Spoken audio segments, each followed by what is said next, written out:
Bom dia, eu me chamo Wellington e vou apresentar esse trabalho que foi elaborado pelo Eudóxio Antônio Batista Júnior, que é meu amigo e colega aqui de instituição, e por mim.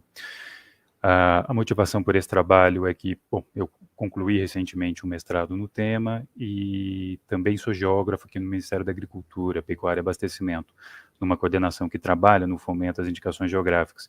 Então, a oportunidade deste evento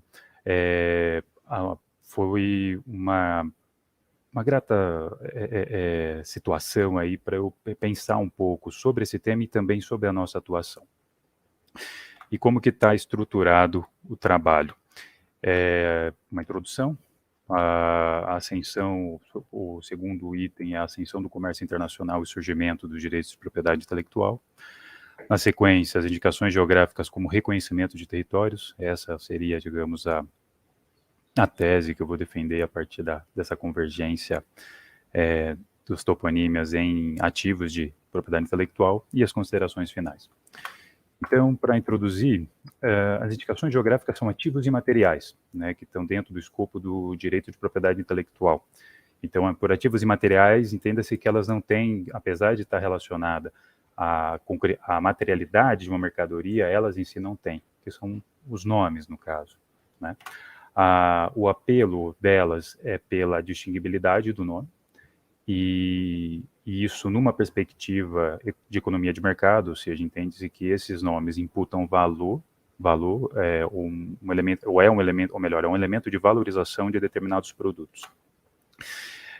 Destacar que indicação geográfica é diferente de certificação, apesar de ambas pressuporem mecanismos de avaliação de conformidade, a indicação geográfica, a governança sobre essas avaliações é de domínio dos produtores, enquanto na certificação sempre é um terceiro implicado indiretamente com essa comercialização, né?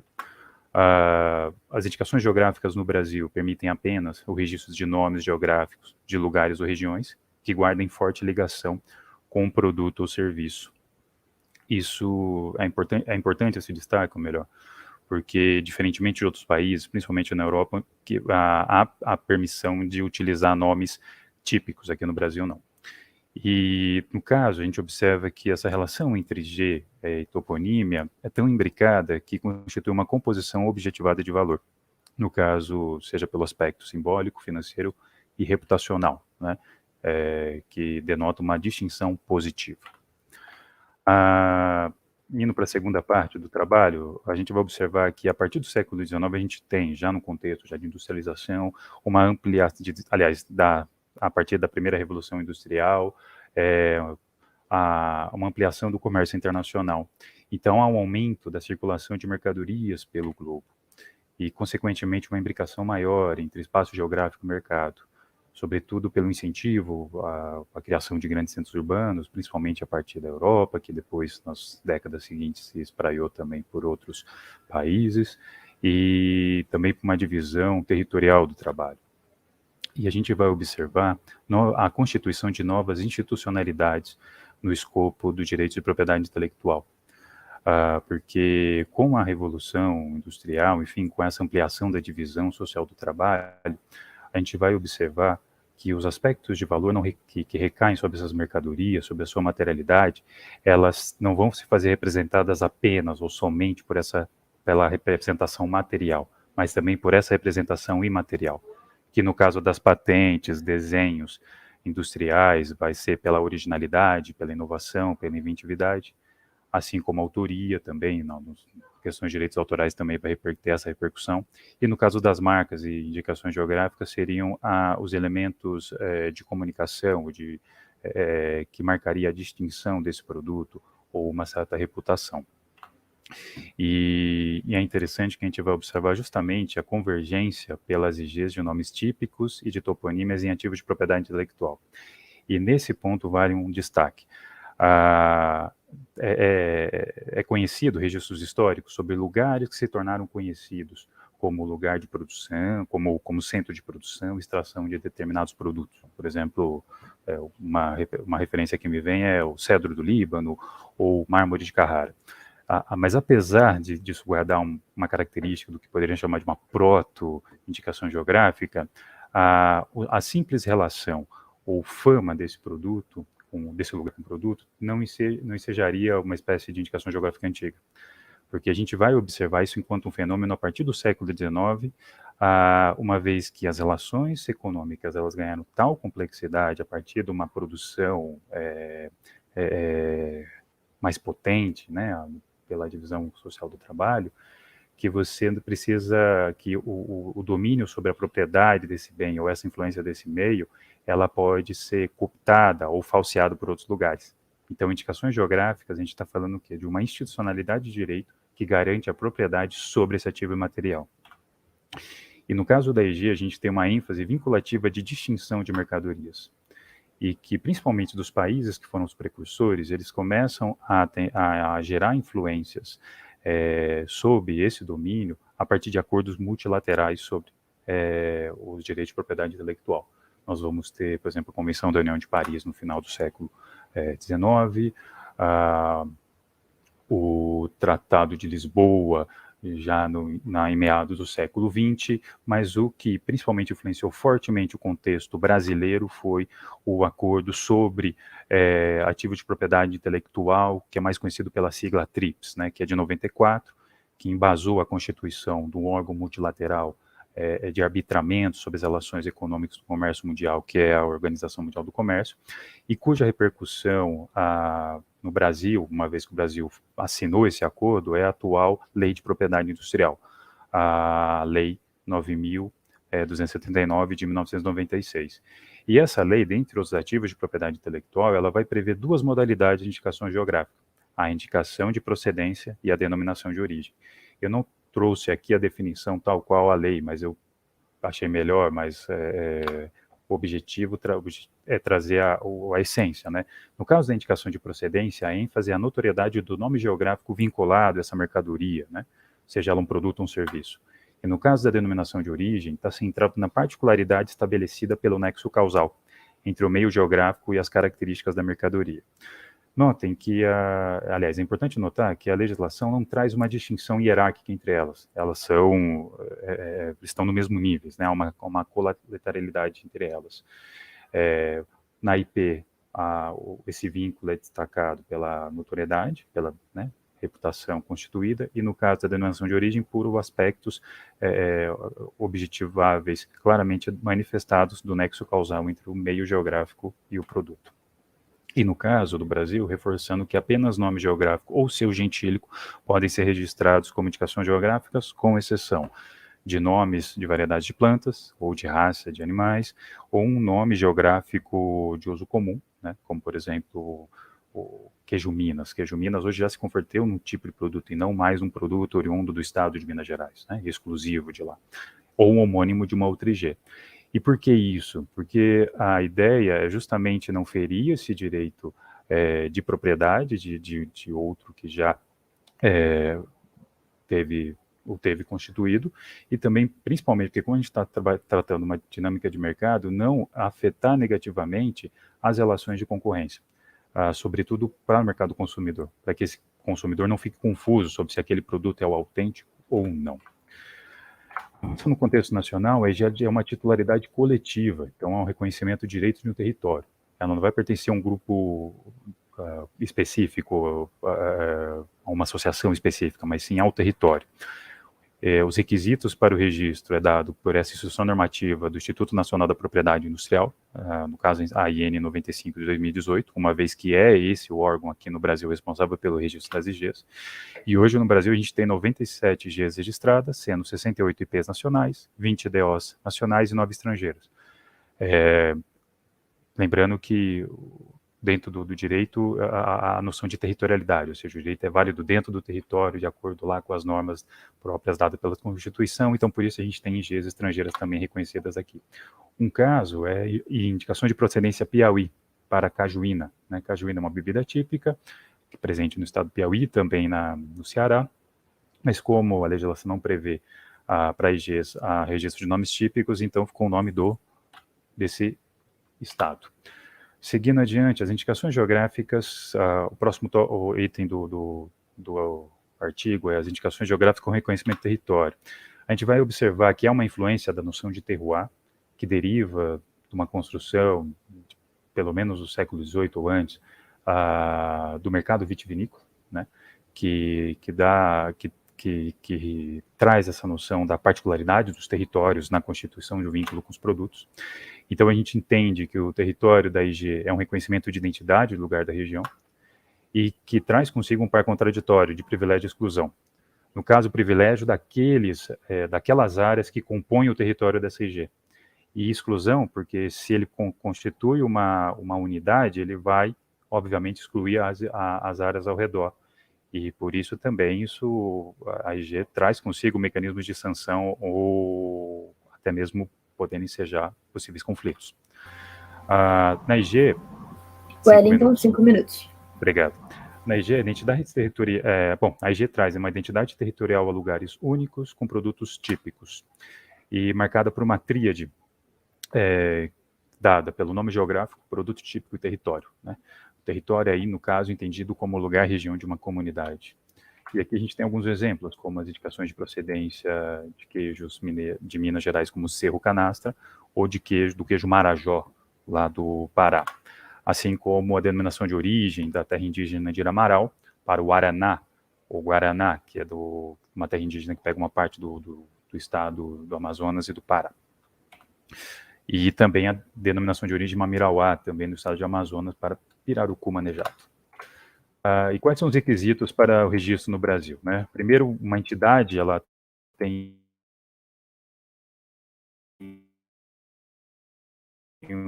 que entrar e não é titular de um direito. Então, a reivindicação por uma entidade representativa junto ao NPI e a apresentação desse documento que seria a constituição da identidade da IG, que atualmente se chama Caderno de Especificações Técnicas. Nesse documento tem que ter o nome geográfico, a descrição do produto ou serviço, a área geográfica delimitada e os mecanismos de controle. E junto tem que trazer também, para apresentar ao NPI, documentos comprobatórios que vinculem o nome geográfico, o lugar e essa mercadoria, né? Nessa IN 95, o NPI solicita também um documento chamado instrumento oficial, que é um documento de confirmação de consistência e conformidade da área DG por um órgão que se constituiu numa autoridade no tema. Então, no caso de produtos agroalimentares, seria ou o Ministério da Agricultura ou as secretarias de agricultura dos estados, né?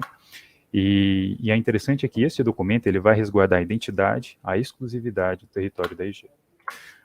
No caso do instrumento oficial, é interessante que é uma análise de informações científicas e não científicas variadas, porque você pode ter reportagens, outros dados que tratam de aspectos históricos, etc.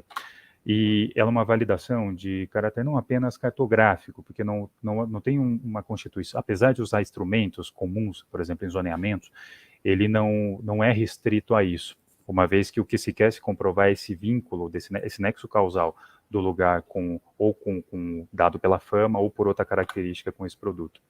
E aqui eu destaco também um manual técnico produzido pelo Ministério, que dá algumas diretrizes sobre isso, e que tem sido muito importante no direcionamento das análises para a confecção desse instrumento para apoio ao registro das indicações geográficas. E uma observação interessante que nós tivemos também foi que no caso aqui citando o Fagion e Misturini, de que as análises de toponímia seria quase uma análise, guardaria elementos de análise de discurso. E no caso de avaliações para emissão de instrumento oficial, percebemos uma convergência muito grande nesse sentido. E, no caso, a IG seria a valorização mercantil e reputacional da simbologia do nome geográfico vinculado a um produto de qualidade distinta. E o NPI se constitui como autoridade e que concede créditos de reconhecimento, no caso simbólico, oficial, de autenticidade para essas IGs.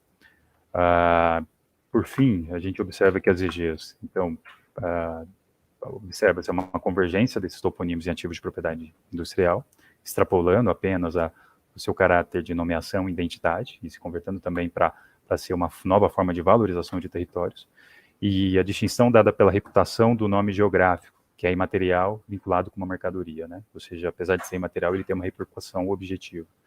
E a concretude dele se dá nas relações econômicas e incidência territorial imanente.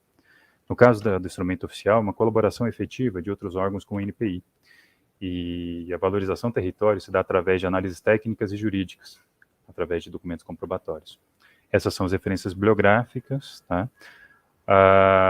E esse é o meu contato, agradeço a atenção e eu tenho que fazer eu reparei também, aproveitando a oportunidade, que eu preciso fazer um uma correção no trabalho que tinha um texto, uma parte duplicada, e eu vou já avisando os organizadores que eu vou enviar na sequência, tá? Muito obrigado.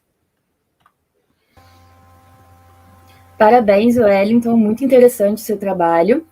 Nós recebemos algumas perguntas, tanto pelo chat do YouTube quanto lá pela Event3. Okay. E, Vitor, por favor, coloca na tela. Temos 2 perguntas do professor Menezes. Primeiro, ele pergunta quais seriam as principais indicações geográficas que existem no Brasil atualmente e se o queijo canastra seria uma delas. Sim, o queijo canastra é uma delas. Foi registrado, salvo engano, em 2012. Eu não me lembro agora certamente de cabeça, mas eu sei que faz uns quase 10 anos. E as principais indicações geográficas são a legislação brasileira permite o registro de indicações geográficas de produtos de qualquer natureza. Só que há um predomínio de produtos agroalimentares. Hoje, o maior predomínio são de engenhos de cafés, que pega desde Mata de Rondônia, que é uma denominação de origem, Caparaó, no Espírito Santo, Cerrado Mineiro, entre outras.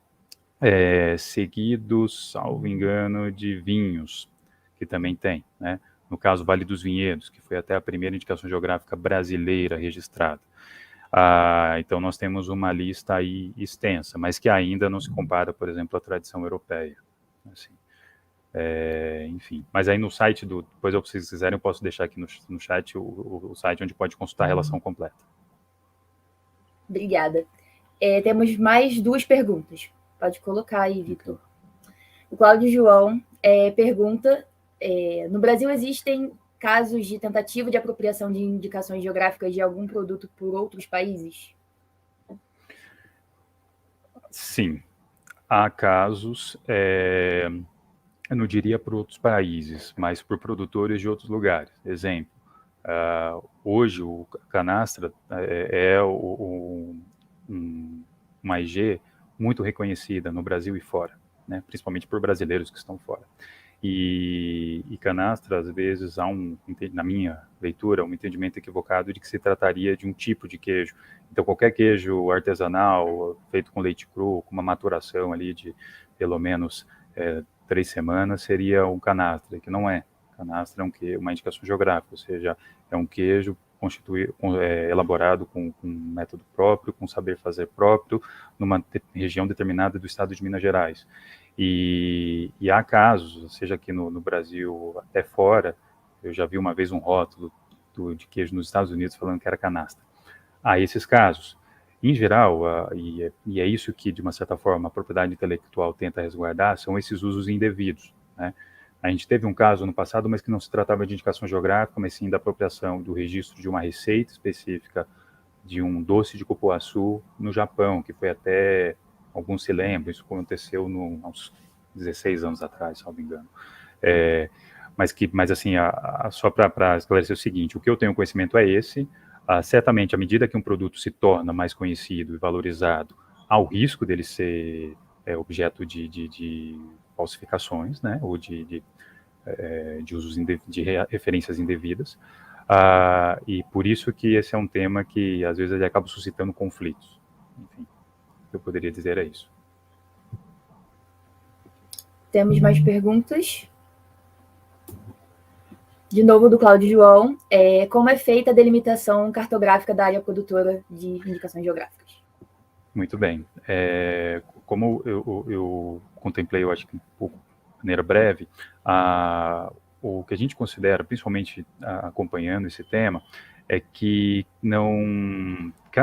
como não se trata de um território proposto, mas um território reconhecido, essa cartografia ela tem que atender os aspectos, grosseiramente falando, os aspectos históricos e também de constituição da governança dos atores que estão ali naquele território, que vão e que se entendem como portadores de direito para a reivindicação dessa IG.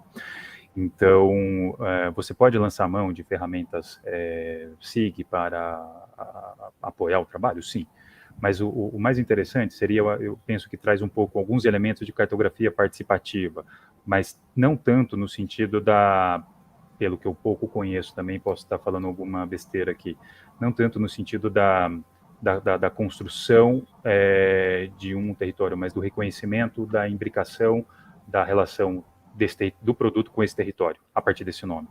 Então, a gente procura utilizar desde de mobilizar os atores que estão envolvidos nessa cadeia produtiva, até mesmo envolver outros agentes, como extensionistas rurais, acadêmicos de instituições, como, por exemplo, institutos de pesquisa ou de universidades, para compor ali o levantamento da documentação e desse mapeamento feito para entender até onde que vai a incidência da relação desse lugar com esse produto manifestada pelo nome. Porque uma coisa que é importante para essa cartografia é porque, como ela vai criar um território de exclusividade no uso desse nome, ela tem que prever que todos aqueles que atendam os requisitos colocados ali, por exemplo, qual que é o produto? O produto ocorre nesse território, há uma vinculação histórica manifestada, a incidência territorial dele vai até onde? Qual que é o limite? Então, assim, eu diria o seguinte, há algumas diretrizes, algumas premissas, mas não há um desenho metodológico único. O que eu poderia dizer é isso, e também temos um material que acho que orienta um pouco, atenderia esse questionamento do professor Cláudio.